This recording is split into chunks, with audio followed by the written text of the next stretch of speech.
To order the Warrenville Public Library District regular meeting of the Board of Trustees, Wednesday, May 18th, 2022 at 7:01 p.m. And I am going to do a roll call. Trustee Pika? Present. Trustee Richardson? Here. Trustee Stahl? Here. Trustee Ratzika? Present. Trustee Warren? Present. And Trustee DeRocher's here, and also Director Whitmer, and Jackie Davis, and Paul Doberston, and Mary Kelly Marquez. And Kathy Gatos will be here soon. So absent is Trustee Lazan. Okay. Let's do an approval of the agenda. Are there any changes? We probably don't need the closed session that's on there. Correct. So 19 and 20 can be removed. And we can also remove the approved remote attendance as well. A pen went away. Okay, well.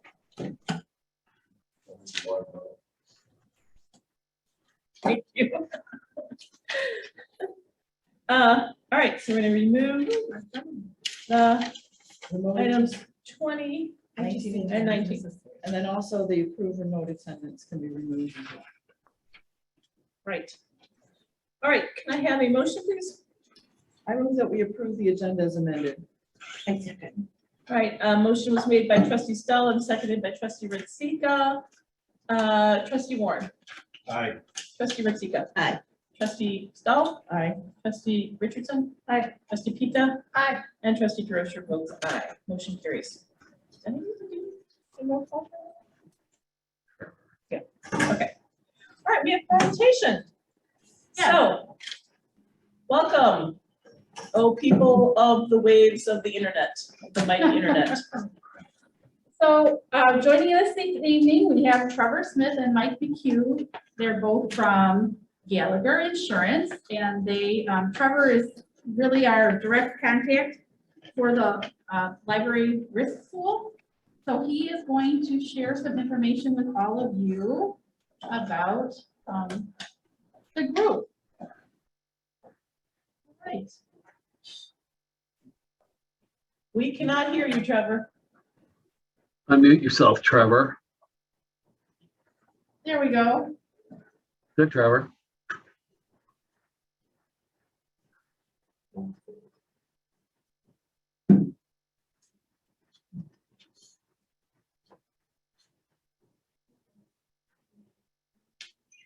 Oh no, we still cannot Still hear you. can't hear you. Hold on. I told him, I don't know, Is it our end of that? technology is fine. Let's see. We're stuck. Like when you need them in Scott's car. I don't know if it's because, hold on. Can you guys hear me? Yes, we can hear Mike. You can hear my, Oh, gee, Trevor. It might be on our end, but I don't, I'm right. Trevor and I talked this afternoon. I said, just bear with me because I am not, let's see. So I use a co-host, you can share. I'm gonna change you back to an attendee. But, uh-oh. Oh, now you're Yeah, I did that for Mike. Uh-oh. I lost the person we could hear. that's okay. He just left. Why are we not hearing? Are they the same office? No, they're not.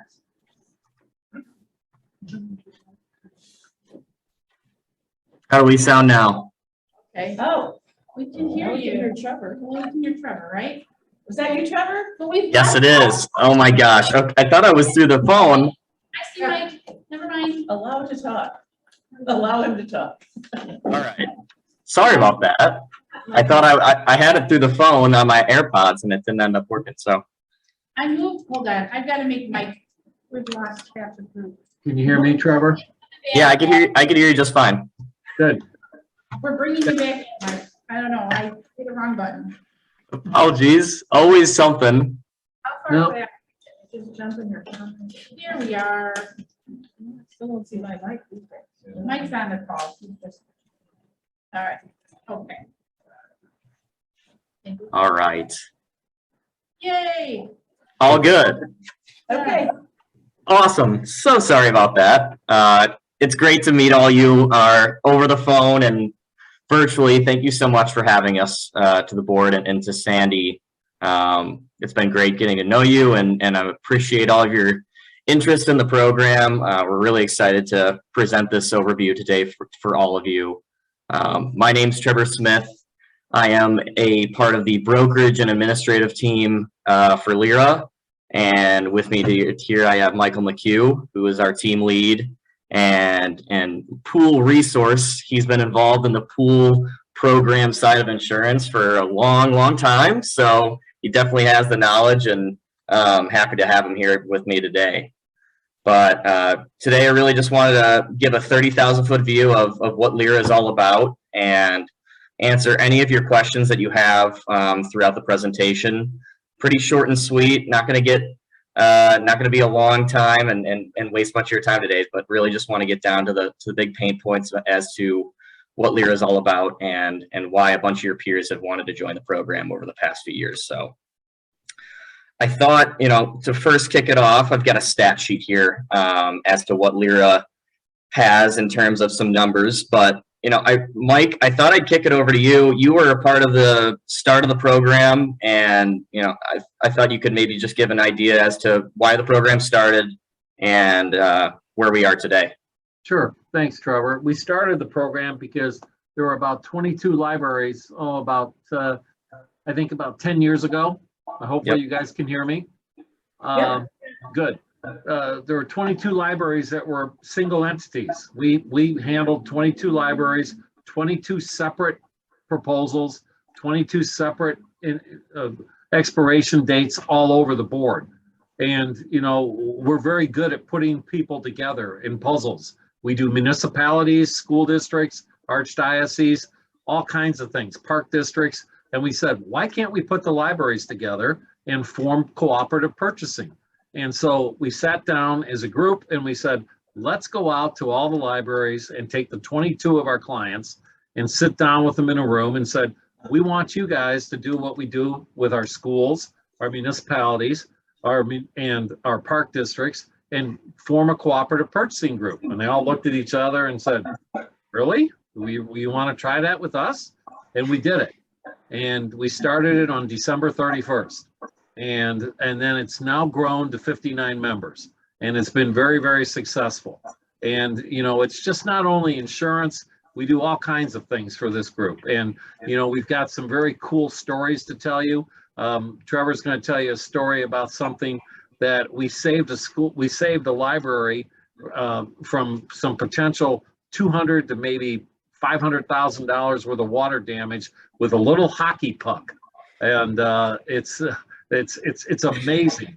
It's amazing how we did this thing. And it's just not all about insurance, but I will tell you, the 59 members in our program today, with what's been going on over the last 4 to 5 years in the world, with inflation going on, with COVID going on, with cyber security and things of that nature and being shut down and everything, could not be in a better place.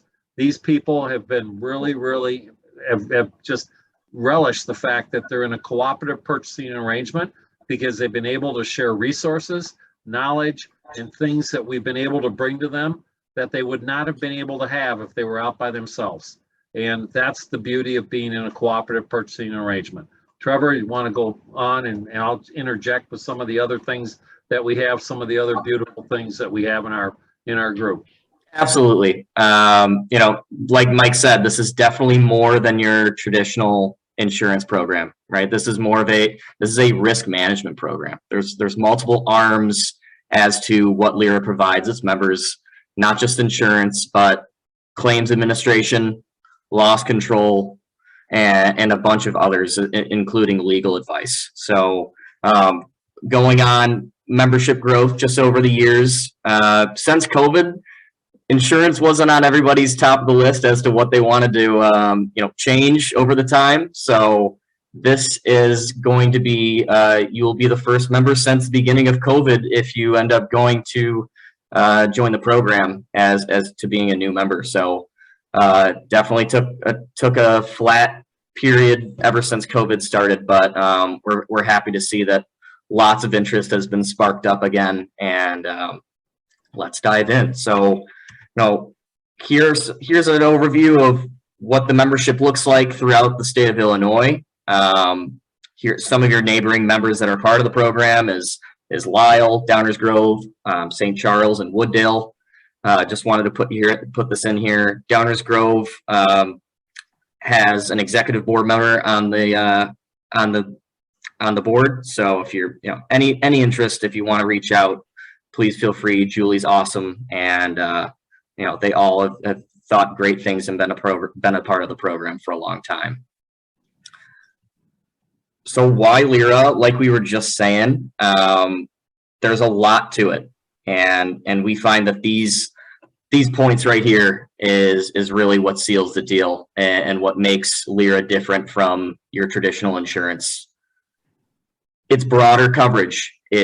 You're a part of something with your peers that's combining everybody's premiums into one big program. And I think that's where we'll start. And we'll get to all those points throughout the presentation, but just to go over, this is what the program structure looks like. It's a lot. There's a lot jumping out here, but I believe you can see my mouse move around here. This is what is the magic of what LIRA is all about. When it comes to a claim, let's say there's pedestrian slips, trips, and falls on the front of the library. Turns out to be a $50,000 claim.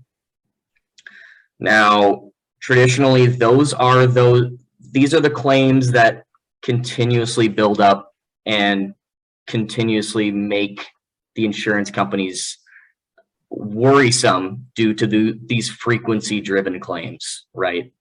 Now, what's different about a traditional insurance program versus LIRA is that there's fixed costs that we would pay to the insurance company and we wouldn't see them again, just like your traditional program that you have now, right? There is no opportunity to receive money back if you don't have claims, right? If you have a good year, you're not going to get that money back.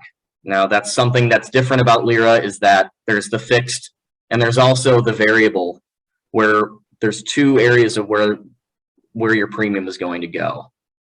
And the variable cost is what goes into this loss fund.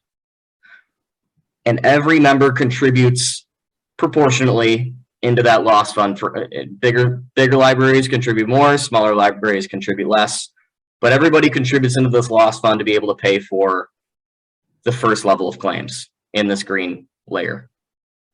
So that slip, trip, and fall, that's $50,000, would not be touched by the insurance company. It would only be covered, it would be covered strictly through this SIR, self-insured retention. So that's what the pool allocates to be able to put forth towards a claim. And this is what really drives down the cost of the insurance, right? The insurance companies are not having to pay for these slip, trips, and falls, or these smaller property damage claims.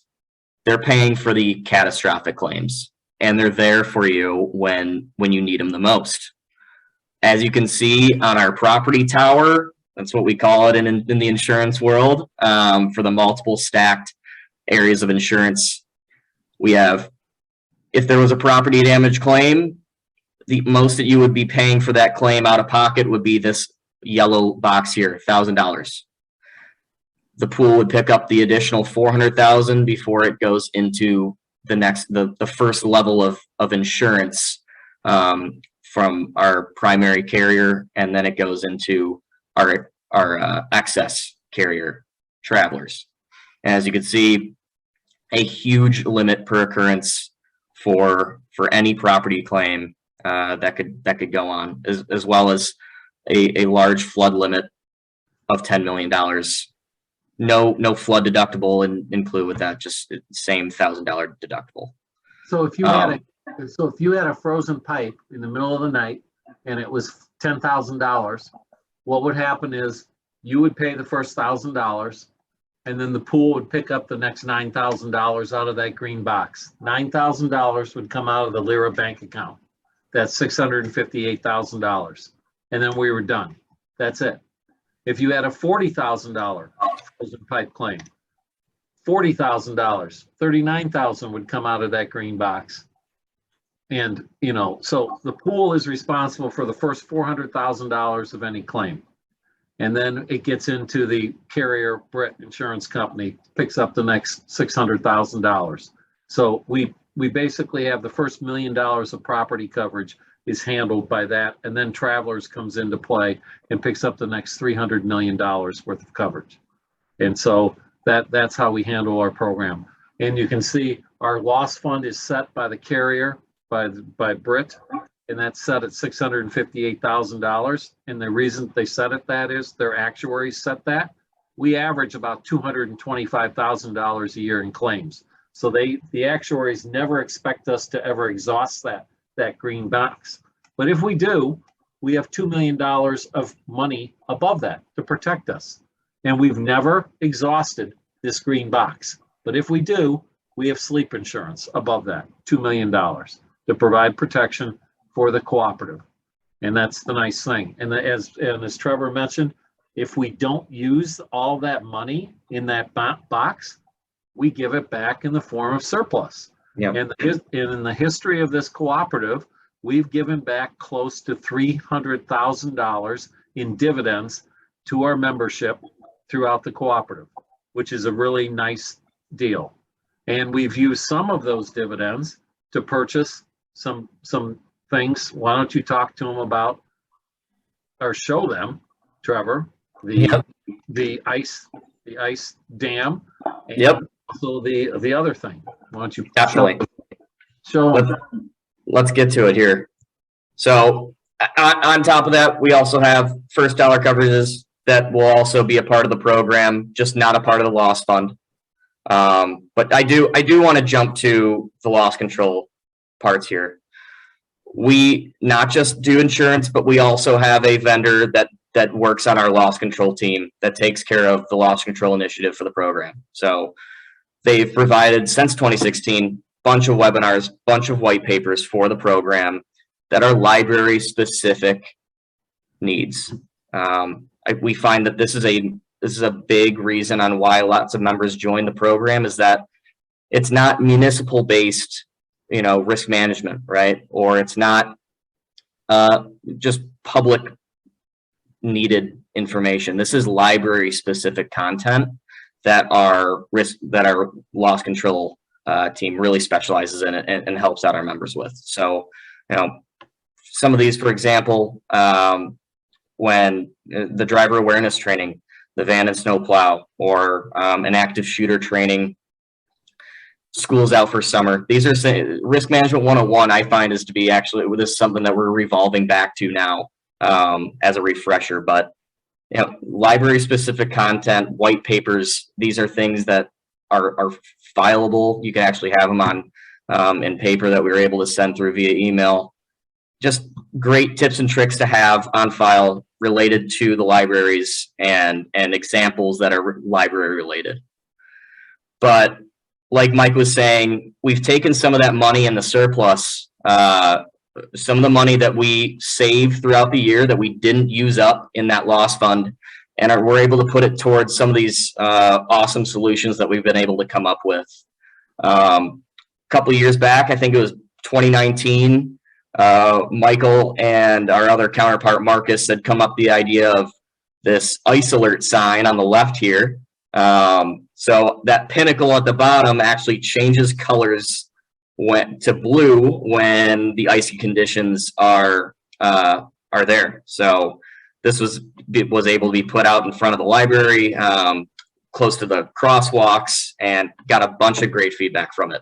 I think it's a great little idea just to get people aware, if you're rushing in and you see that, gives you take a second chance to slow your steps down, make sure that you're not going to slip and fall. And we got some great feedback. But something that what Michael was talking to and referring about was on the right here, this lovely water puck.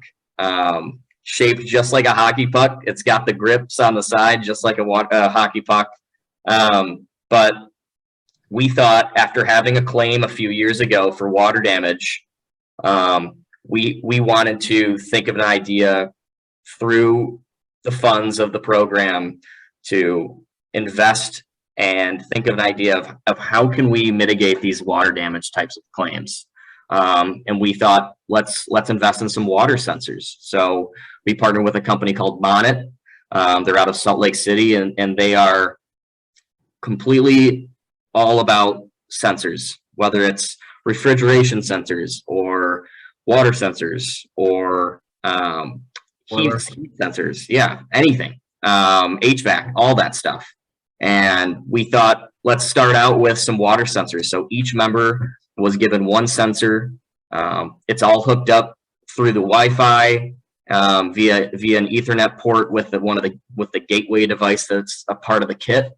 And we get a text message to the library director, the maintenance person on staff, our loss control specialist, myself, Michael. All of us get a text and an email when one of these sensors is triggered. And we have a monitoring system on the back end that we're able to oversee and make sure everything is working properly. But just within the first month of having these sensors, we already had one triggered. And it was at 8 o'clock at night. We got a text saying that there's an active water sensor at X library. We got in contact with the director. They went over, they left the house, they went over to the library to check, and sure enough, there was a boiler pressure issue that was starting to flood up the basement. And just within 30 minutes, we were able to get it resolved and save the library from a potential catastrophic claim. Truly, the reasoning behind the entire initiative was solved within the first month, which is awesome to see. And these are the reasons why we have more than just your insurance program.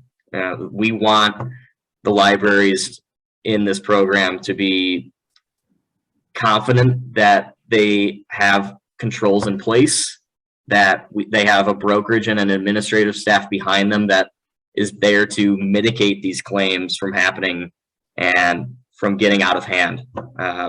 When we had that first claim, it definitely hit us, and we knew that there was something that we could do to mitigate these types of situations going further.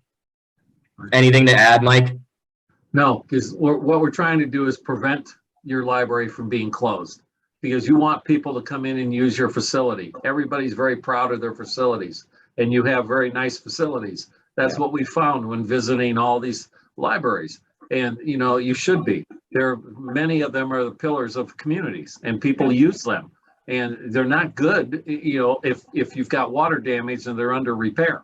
And that's what we found. And so, we basically are trying to think outside the box, and, anybody can place insurance. What we're trying to do is prevent the damage from occurring. And so that's one of the things that we try to do as your broker and as your risk manager, is to sit back and say, how can we prevent people from slipping and falling and not wanting to go to the library, or having damage in your library by having water damage, which creates mold and which creates people from, not being able to get into the library for, 60, 90 days because you're under repair. So Exactly. that's what we've done.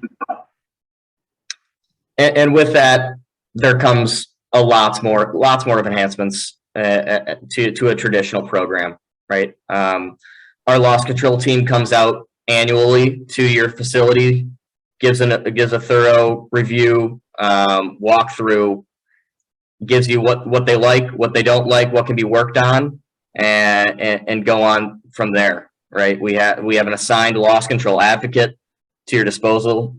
We have a legal team to your disposal for any legal situations that come about that you want an idea of what to do before something occurs. And we're endorsed by the ILA. We're endorsed by the ALA. This is a program that definitely works and has been around for it's since 2012 for a reason.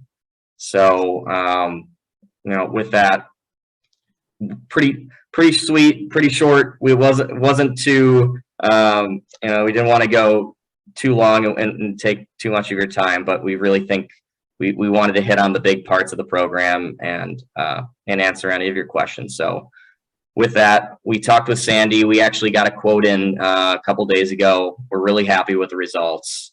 You know, in the past, we've quoted a few potential members in the past few months, and you know, our pricing has been higher. But you know, thankfully, we are in a really good spot with Warrenville, where we are coming in very competitively. So we're happy to have those results.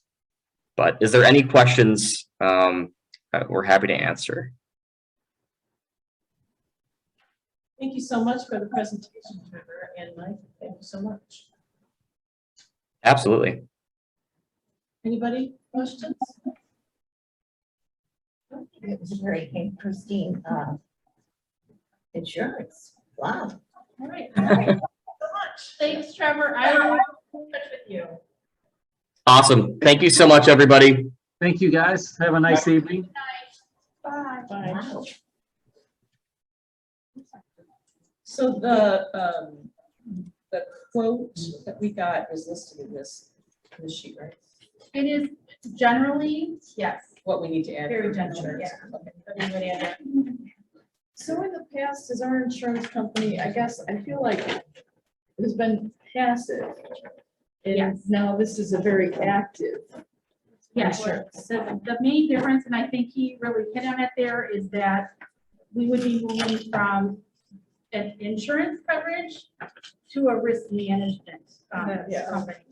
And I think just the fact that typically, Smart move. yeah, typically when we change, when our broker recommends that we change to a different insurance carrier, typically that carrier sends someone out to do a walkthrough with me, and they do sometimes have recommendations. This, they will come out every year just to review. They're there for you, and they can actually give you a checklist or a plan. Whether or not we're able to complete all those checklists in a year's time, who knows? But it's a good starting point for us to be aware of things. And I think that these, I did look at a couple of their white papers. I didn't have a chance to view any webinars. But just to have somebody, it's more of a partnership, I think, than Like a credit union. hey, here's our money. Well, we'll and call you- you when we need And it. the director would potentially have a role on some of their committees Yes, there's a and potential or for that. board, correct? Right, that's what they're potential for that. Who is our current provider for this specialty insurance? So we work with OneStrom, they're our broker. I couldn't tell you off the top of my head who the carriers are, but yeah. And they use some, like the workers' compensation policy. They came back with this, we'll have the same carrier, same price. There's no change there. So this will cover workman's comp, whatever. Workman's comp, all of our basic liability, umbrella coverage, and directors and officers. One thing that will change right now, we have, our treasurer is covered by insurance, by government crime policy. Oh, yeah. Instead, Lyra does not offer that. They basically bond the treasurer. So, and we did that at one time. So that will be different. It's not included in the quote, but it's covered by, it should be covered by the amounts that go into it. Excellent. Didn't Jackie fall on the ice one I time? don't know, did Jackie fall on ice She once? broke her ankle or foot. I just fractured my ankle a little bit. Yes, I It was did. bad. Yes, no, it wasn't bad. It wasn't a big. But hardly walk. It is a break. I was, well, I didn't have a cast. I just had a Brace, big thing. a big boot. Yeah. I big remember boots. that. Well, I would just say that I think this is the way of the future, the cooperatives, because there's a bigger bang for our buck. so I think so. I absolutely agree. I'm very familiar with risk management pools just because my husband's a city manager, and city management or cities use risk management pools a lot because it's a great deal of savings, and they have a lot more control over or input into what the ramifications of a big claim are. Right, so, it's a great situation. I'm actually kind of surprised that they didn't even start until 2012 with libraries. Because risk management pools for cities have been around for decades and decades and decades, so, And park districts too. yeah. Has anyone ever been asked to leave the cooperative? Not that I know of. They haven't asked that question. I can tell you that in the city management pools, That has happened. that happens That's why I asked. the fairly question. often. I mean, No, not often. No, not often, but it does happen. No, the one question I have is, I'm not talking about one specific library, but say the pool seems to see a larger increase in claims. And I mean, maybe it's, I don't know, 5 libraries out of it. Now, does that boost the premium then for the rest of the library? Okay. I'm sure. It does, but having more members Right, gives you more Right. cushion. Absorb Yeah. a little easier. yeah, So that's why they're interested in growing, right. and that benefits us as well. Oh, yeah, no, I So- agree. I was just curious. I looked at that. You could say the pool that they had to draw from in terms of the claims. All right, let's move on. Are there any public comments? Yes. Public use. Yeah, we didn't have any. So can we back up? Do we have to approve anything or? No, you know what, next month I'll bring back a recommendation to the Because I'm board. looking, I don't see it anywhere, so. I am hoping to get a quote from our current Lundstrom. Lundstrom company anyway, just to compare numbers to see. But I really think that the risk management aspect of this group is important, even if it is a little more expensive, but I don't anticipate it being more expensive. So I'll bring a recommendation to the board next month. When, if we had to defend a claim with our current one, would they still provide legal? Yeah.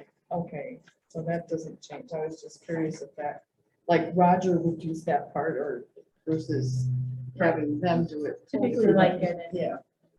employment practices liability claim, the insurance company would provide Okay. the attorneys for that. Okay, I'll bring it, and there are no public comments.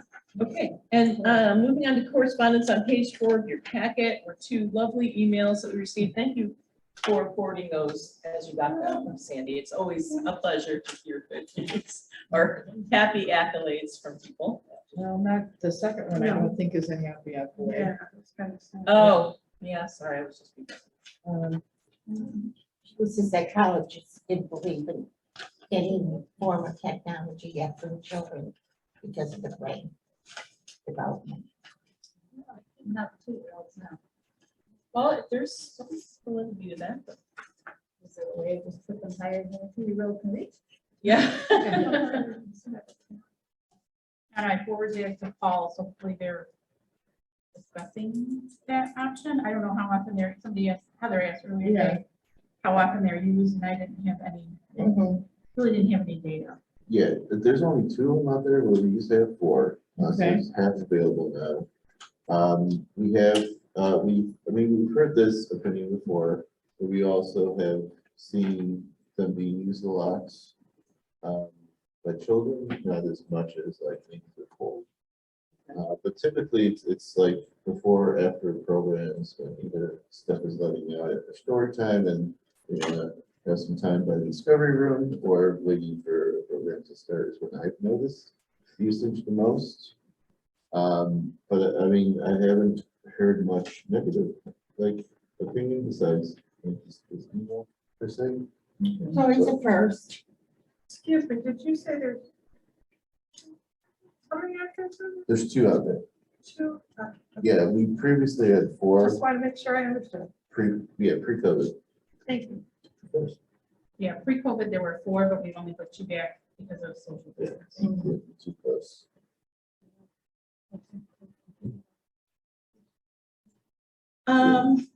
Okay, I think we're gonna move on to the consent agenda.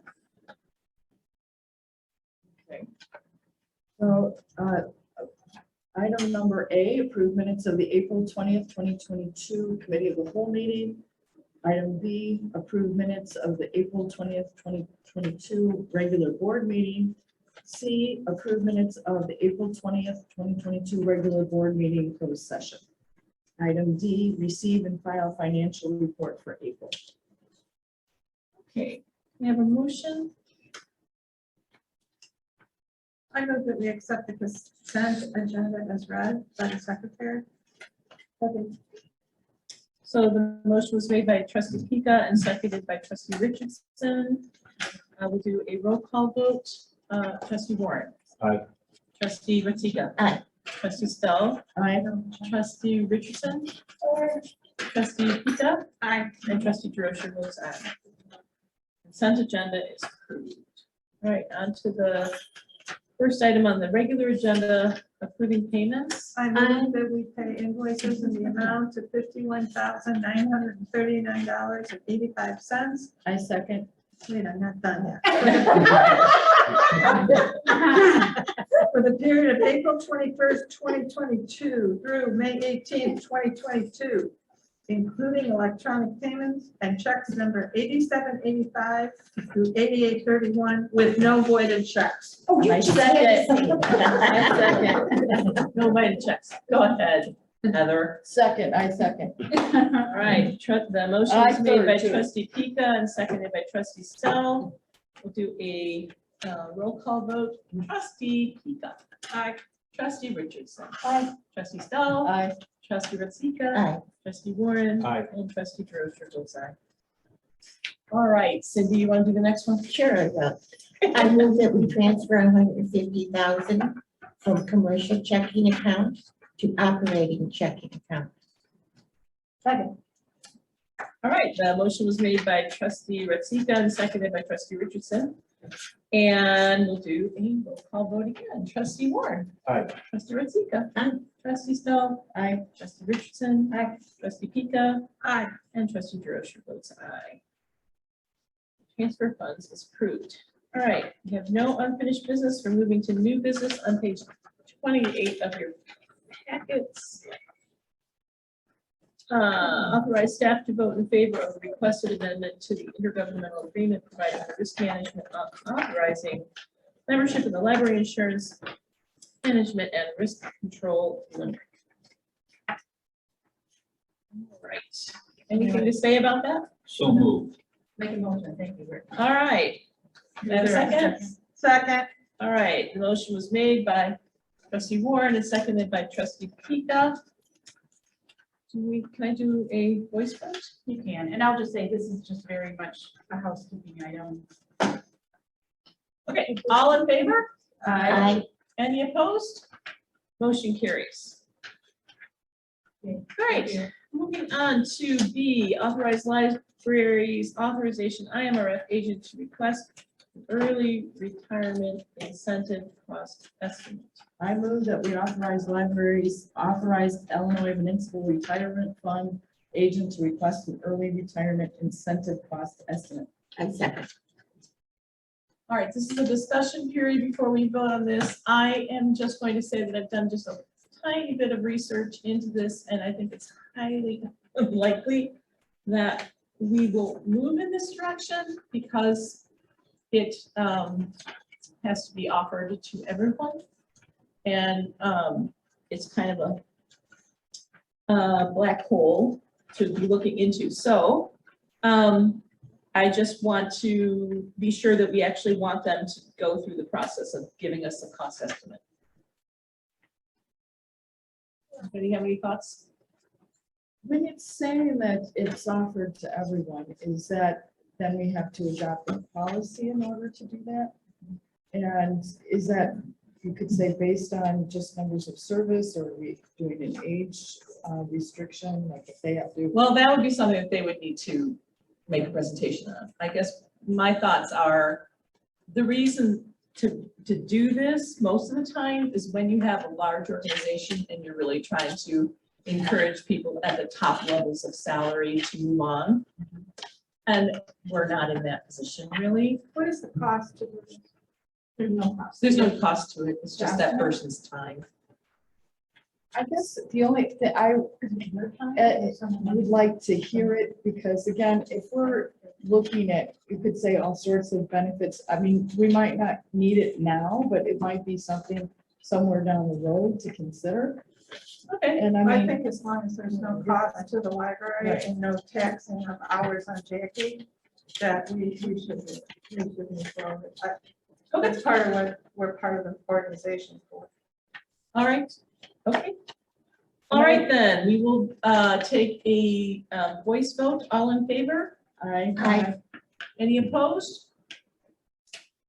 I am going to abstain. Motion carries.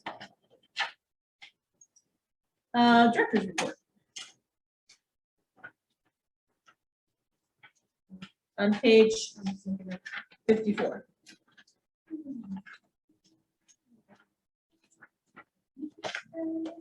While you're getting there, I think you're getting quite a reputation as a hostess. Okay, yes, I decided to just knock it all out of the park. Yeah, so we hosted a directors group. We had almost 20 library directors here. That was the first time we all got together and met in person. So Wow. everybody was happy to be here. And then I also hosted the intergovernmental group. Do you ever go to refreshment? Local entities. She had good strawberries that she Yeah, shared with for the the family. directors, we had some fruit and we bought lunch for the intergovernmental folks, so it was nice. I did close the money market account at Fifth Third, this was authorized last month, and wouldn't you know it? Interest rates bumped up, so, but not significantly, so, oh Lord. Don't feel like the Lone Ranger. Yeah, don't spend it all in one place. And then, of course, I spent a lot of time this month with the budget. As you probably know. As noted in my report, Jamie Purpich submitted her resignation earlier this month. So she was with us for 7 years. We thank her for her contributions to the library. So that's happening. I'll be looking at replacing her position, posting that shortly, hopefully before June 1st. But I'm in the process, and then she also had a vacant shelter position that we have to interview for. But I am right now in the process, we're doing annual reviews, so I am trying to review these nice people as well as all of Jamie's. Yeah, Jackie, I can skip it? You can skip us. Okay, then, no marriage for you.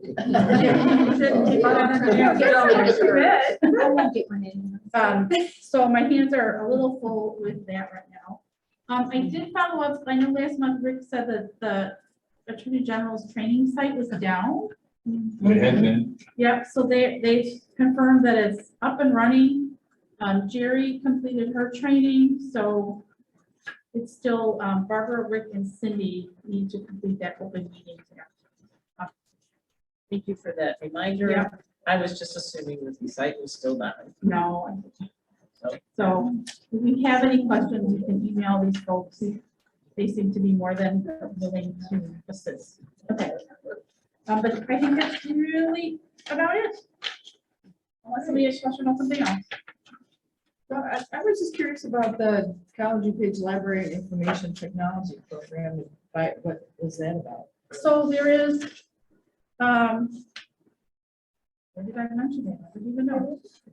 Probably in the meetings. The LTA, the Library Technical Assistant Certification Program, is a 2-year program at College of DuPage that people can go through. Right now, Gail Smith in our Services Department for cataloging and acquisition. She's going through that program. So it's just a certification, and the courses are all related to library work. And they have an advisory committee, so we meet twice a year. And we get updates about curriculum changes, proposed new classes, and give feedback to the person who directs that program. I just finished, one of my favorite parts of being part of that is that every semester, at the end of the semester, students who are graduating have to prepare an online portfolio. And I get to review and explore those portfolios. And it really is a very, that's one of my most fun parts of that work. This time I just get to review 2 portfolios. This time I had some really excellent presentations. There've been times where it's not been so excellent. And you can tell who's put the time into the program. And you can tell the people who sat down the day before the portfolio to and tried to knock it all out. but really great. And occasionally there have been people where I've been like, write this person's name down. I was just. If we have a position, yeah, you can, it's a great, tool. Recruiting tool. A really great program that has pivoted from using textbooks that are outdated the day they're printed, to using really a lot of online articles, real experiences from library staff. They tour libraries nowadays. So they, the school director has really put a lot of effort into making sure that the curriculum really reflects what it's like to work in a library now and the skills that are needed. So she's done a really excellent job of bringing that program up to speed for today's libraries. Do they do any, much like student teaching, do they ever send any of their? They do, they're required to complete, I think it's a 75-hour practicum. And we have had students here in the past, but we have a hard enough time managing our own staff that takes a lot of Because you direction have to do a about. lot of follow-up. So maybe if we get the human resources person, that's something that That they could. our other staff can. Is take that on. an unpaid practical or It's an Gail unpaid, use some of her hours? it's an unpaid. Yeah, and That's a they big will, commitment. like, she could not do her practicum here, she will have to do her practicum, I believe, elsewhere. I don't know, yeah, and it's not just public libraries, it's school libraries, some people have done their practicum like at North Margarita, really, some interesting opportunity. Yep. Okay. All right. Let's go on to the direct department head reports. I just wanted to say that Kathy had something she wanted to talk to us about, the parade. Oh, the parade. Who doesn't love marching in a parade? Huh? How about attending the parade? So, there's a great opportunity for you to join your library staff in sharing the message that reading is your superpower. Okay, so you've got the details there. I gave you all a piece of paper. I kind of need to know by about June 15th if you want to participate, bring a few family members if you want. Parade kickoff is, or I should say the parade starts at 6 p.m. I think the lineup will start kicking off at about 5:30. Staff will arrive earlier in the afternoon, say between like 3 and 4. We'll start decorating, getting organized, and then for any of you who want to join us by around 5:15, you can join us in the parking lot and march with us. Thank you. You don't have to, don't rush me now. Don't rush me now. Think, you can get back to It's me. always really fun. I'm almost always out of town for 4th of July, but I might be here. Yes. What if I don't know until right before? Well, I could always put you down as coming, and then if you don't come, then that's fine. I'll get back to you. Yeah, we have to submit an insurance waiver, like, and given our change in insurance, that might not come through, so then each individual participant would have to sign a waiver and we'll have to submit those. So Okay. that's why that earlier date is a little more critical this year than in the past. Is that But it- submitted to the city then? To the Friends of the Fourth Committee. And conveniently, June 15th is the date of the next board meeting. So You you can know. What was that, please? June 15th is the next. That's what we have to tell Kathy by. To do what? People who ride. If you want to ride, we will find you a seat. If you want to commit to that now, I will guarantee you. Because I a seat. can't walk. Okay, Jerry, you're in. Excellent. Yep. Jerry, like Gail will be the driver. Jerry, you can either be shotgun or sit and help. She's usually the good candy Nazi. Right. Like, I'll be the candy Nazi. all Yeah, we right. call her the Candy Fairy. I like Yes, that. yes, Well, candy Nazis, not good. Probably one of the better names I've had this week, so. While you're on Kathy's report, I do want to say, on page 63, I put a gold star, I so you know. would all would notice this. Kathy, I'll let you talk about it. It's your deal. I'm just very, very excited about this. Very excited. So this came about several months ago, just in terms of kind of the idea taking hold. I think Sandy and I were talking about, I mean, this does go back many months, like how do we grow awareness of the library? How do we get more people, how do we get library cards into more people's hands? And I think it was part of our whole discussion of the new mailer program that Jamie and I were trying to formulate, and Sandy just kind of said, you know, we just, maybe we should be going out to some of these places, the whole meet them where they're at. I'm like, yep. And meanwhile, right around that time, I had started making deliveries to some of the newer apartment complexes in the area, including Everton Flats, Preserve at Cantera. I've popped over to Alden. I also drop off a package for Reverend Dale as part of, he goes out, he's kind of the unofficial welcome wagon of Warrenville. He FOIAs the new water hookup, I believe, for all the people in Warrenville, and he goes out and makes rounds. So he takes our newsletter. I give him some pens or magnets, whatever we have, he goes up. So then about in February, I was making one of my rounds when I dropped off our spring newsletter. Same day, I asked the woman at the desk at Everton and the same at Preserve, hey, can we come your way? Because again, we're kind of waiting for COVID to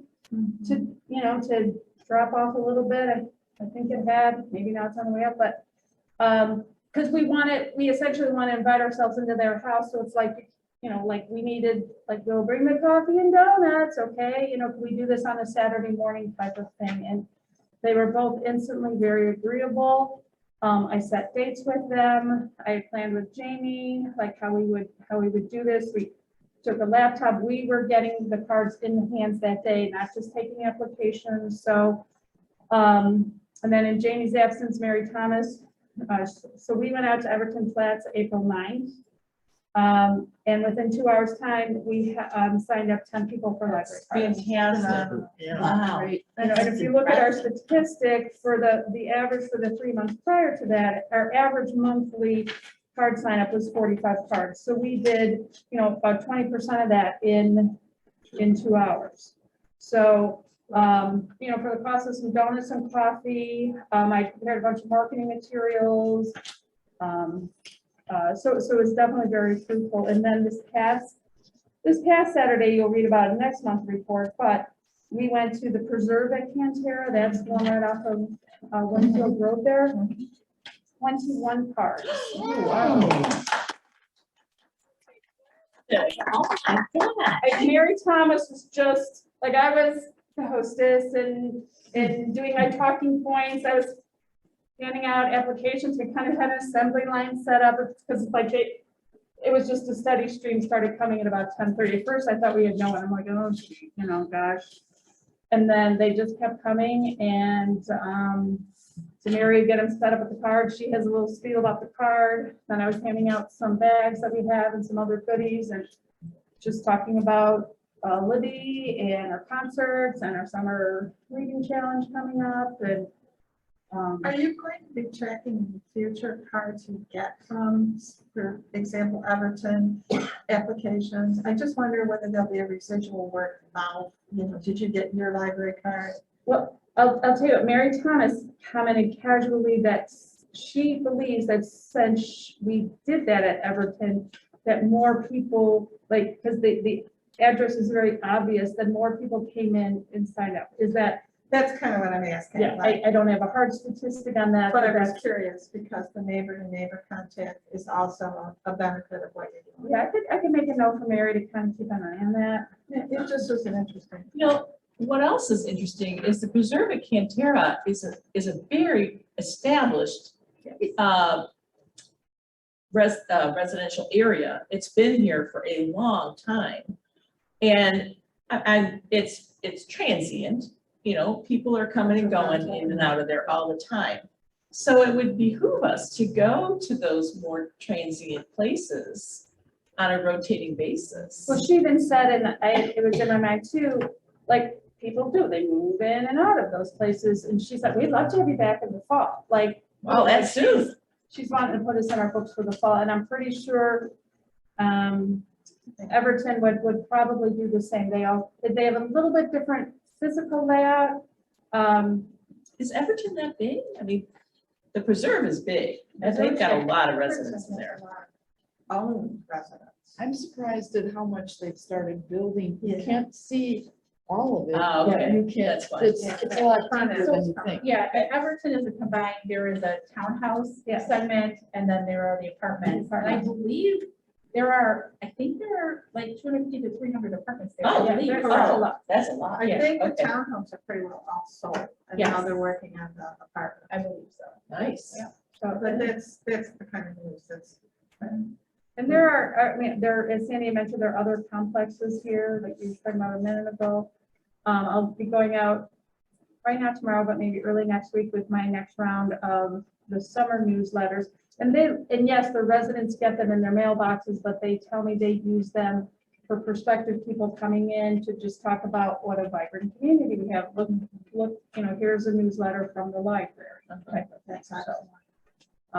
So there is definite potential out there for multiple visits a year to these types of community, and even right across the way, I'm pointing here like, oh, no, like the senior, that. I think that would be a great Yeah, one. yeah. So, New Horizons, isn't that? yeah, New Horizons, thank you. I have it in my notes in my office. Do we offer any kind of service of bringing books there? A lot of senior communities do have that. We do not, but Paul and his team are looking at restarting our homebound delivery program. So Well, and that could be available to them. Like I said, Gail has a connection there, and she had asked me for some literature one day. So I did, she did take over several of our brochures, our, just our smaller ones to keep their, in their entertainment room or library. I was wondering if some of these places had, somewhere with like, where you could pick up like local brochures of things like that. And Well, they're telling us that I know they have a library there, so that's, that reminded me of where Gail wanted, was dropping those off at. But I imagine they would, just like area exhibits, like they probably have something on Morton Arboretum or, the Railroad Museum or, something like. And I may be imagining things, but I feel that a couple of their residents came to one of our book discussions. And I think they may be starting their own book discussion now and using our book discussion service to get set for the books. First of all, thank you for this, I presume. And number two, do we have an agreement with the city that some of these can be in the lobby? Yeah, you know what, that's also on my list. We haven't been going over there like for the longest time because of COVID. I know, Just and I with didn't the- know if we had something where they let us put. Oh, they do, but I'll tell you, like, I drop them off, I keep count when I go to pick them up. Very few get taken. I don't know how many people go to City Hall anymore, because you can do almost everything online, but it was just a thought. Right, and the same thing at the Park District. However, if you want to put out yard waste, you have to go in there and buy a yard waste sticker. And That's about to beef up very soon. People are going to start putting out their yard waste again. Just And saying. the water and sewer is going way. Yes, Yeah. 10%. So, Yeah. anyway, I just thank think you, all the Kathy, reach for out- all of your efforts. It's Yes. fantastic. Thank you. Fantastic. All that stuff, so, thank you. I have a question on member services. Chief in charge of that right now.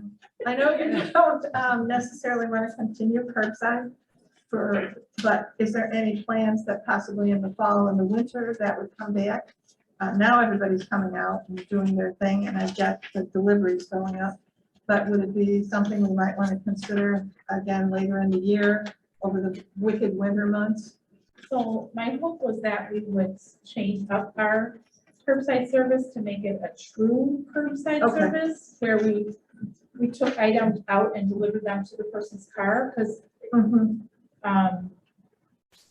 and that was really vetoed by Jamie and her staff. So we dropped that as a possibility.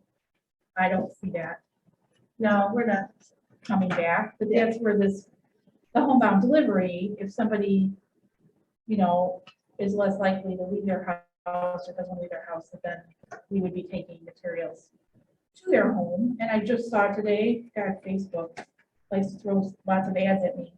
The Postal Service now has a new program for local delivery that is like a next day delivery. So we could actually, it's supposed to be less expensive than typically we would have to probably use priority mail, which is quite costly. So that's another option that can be looked into for delivering materials directly to patrons' homes. I don't know what the cost of that would be. But it might technically end up being less expensive than typically when we do homebound deliveries, we send 2 staff because of safety reasons. But I don't know. I was just thinking about one of the reasons we talked about it was not even COVID related, is the younger mothers with the kids strapped in the car seats and Right. having to, and even the table out here is somewhat of a help to some of those. Yeah. Those. But mothers. I think I would not encourage parents to leave their children in their No, I know. vehicles. We've heard stories about that. So in my mind, this table, it might be convenient for some people to have other car where they're ready to go, but it's not, I don't know, it's not optimal, I would say. Well, you know me, that was something that tripped my trigger. Yeah, I know. So I have to, I'm still, you know, Bob did his bookmobile. I'll have my I know, curbside. but- I know.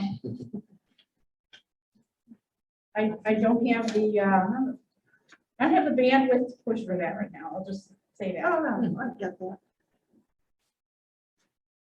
Maybe the new manager would be. Maybe. It would be awfully nice. I mean, it was just a lot of feedback from the staff that they had concern about their own safety. Yeah. So it was too much for us to overcome, in my opinion. And Mary Kelly, thank Dale. Sounds like she did a great job with Library Week and for the staff. And that was- And Jackie. Yeah. Well, she's cute. Oh, So You were just say making that sure we didn't have that any you voided said, checks. just thank Gail. No voided checks, though, everybody, remember that? Hey, I worked hard at that. I know you did. It's the Paul, printer. anything you want to add from your report? Been able to get into a lot of the schools again, which has been great. We have a few summer reading programs coming up in Bauer and Johnson, where Julie and Diana are going out to promote that, which is starting on June 1st. Mary Kelly and I were at the bike area this last weekend. How was that? It was my first, so I really don't know how to judge it, but it seemed like You had a good day, didn't you? it was a beautiful Beautiful day. weather, yeah. And we were underneath the tree, so we were shaded, not Nice. directly in the sun, so it was something really nice. We had some very quality conversations for sure. A lot of people are excited that the concerts are coming back, Yay. which we are as well, and discuss summer reading and a lot of good stuff. So.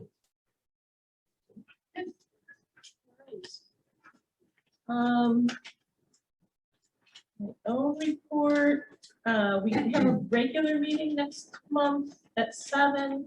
We're not gonna have to meet early. And library's gonna be closed. Oh, this is possibly that we'll need it, but we don't think we'll need to do the whole. No, okay, all right, we can do that.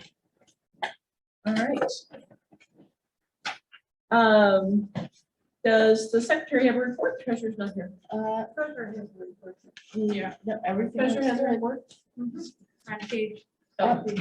I did have one, I don't know whether, do I save it for trustee comments or because I'm the secretary, can I speak that? Say what you want. So I know this is going back, but it was just something that occurred to me. Now, of course, I can't think of it. But so I guess it was going back to the forget about it. I can't remember what it was. It was so important. I should have made a note of it. Darn it. Okay, well, if you remember by the time we You get know there. what? If you remember, you can discuss it with trustee Connor. Okay, I'll just flip through it because I know it was something. All right, I guess we'll check in on the treasurer's report. It looks like everything's going well. It is good news. Yeah, the good news is that we did get our tip reimbursement money for 2020. Good. It was more than we expected. That is a plus. And we expect there to be more next year. That is wonderful. A Great. conservative estimate. Yes, which I don't know. And then something that is not written in here, but I can share, that originally the city expected us to go and like basically knock on every door and find out how many people were living in each unit. A census, the Wait, library. They, because we have to prove that there are a certain number of people living there in order to get the money back. So they basically said it's your responsibility to do this, the count. Oh, So last year, it took me about a week's worth of work. I didn't go knock on doors, and I had a really low number because I just had to call each development and say, all I did was say, how many of your units are occupied right now? That's all I need to know. How many of your units are sold? How many are occupied? And I just said, there's at least one person living in each unit. And those were the numbers I sent to the city. And then, of course, I get the reimbursement checks. They've got fancy spreadsheets and all this data that they have, that we don't have access to. And they've redone the whole count. So that was, I felt like, whatever, it's done. good. I would have more money than I was expecting. Yes, that's So great. I asked them, I said, are you planning to count these people using your method from this point forward? And they said yes. So I'm like, okay, Phew. we don't have to do that anymore. That And is then on top of it, I think as I mentioned in the budget report, they are planning to do a census, so that will, Here, the city Give us should, the library should. it's fine. It's a lot of work. I mean, it's Yeah. a spreadsheet, I'm a spreadsheet queen, but They had a spreadsheet. so, it's good Okay. news, yeah.